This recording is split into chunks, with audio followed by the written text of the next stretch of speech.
안녕하십니까, 차하산입니다. 오늘은 의령에 있는 남강 소뚜껑 바위 앞에서 한번 영상을 찍어 보겠습니다. 여러분 솥바위를 보시고 많이 부자가 되시기 바랍니다. 대법원을 크게 하느냐,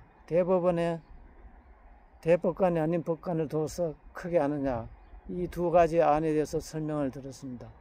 근데 대법원을 크게 하는 것이 여러 가지 문제가 있다는 지적이 있자 대법원에 별도의 법원을 만들어서 상고 사건 중 일부를 처리하는 것이 어떻겠나 하는 견지에서 상고 법원안이 제안되었습니다.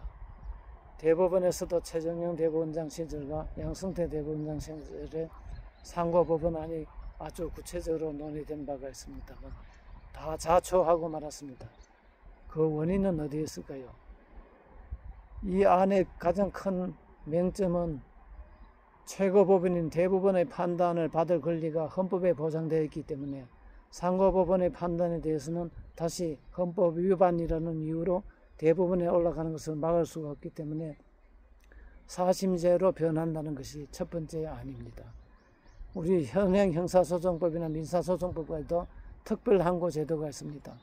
불복을 신청할 수 없는 결정에 대하여는 헌법 위반을 사유로 할 때는 특별항고를 할 수 있다고 하는 조문이 바로 이와 같은 대법원의 헌법상 지위를 보장하기 위해서 나온 조문이라고 합니다. 그래서 이 사심제로 가는 것은 너무나 많은 국민에게 부담을 주기 때문에 반대한다는 것이 첫 번째 이유입니다. 또 두 번째로는 행정부에서 주로 주장하는 이유입니다.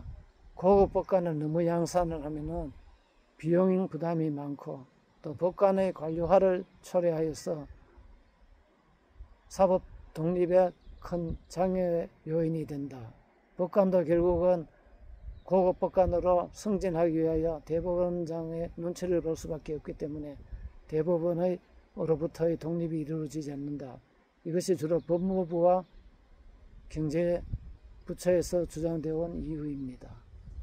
물론 이와 같은 견해도 상당히 일리가 있다고 생각하기 때문에 이 법안이 제출되더라도 우리는 이 점에 대해서도 한번 관심을 가져야 되는 것이 아닌가 생각을 합니다. 그런데 상고법원을 애당초에 제안을 할 때는 아마 대법원 산하에 상고법원을 두어서 전국적으로 통일적인 사건 해결을 하자고 한 것이 아닌가 생각을 합니다.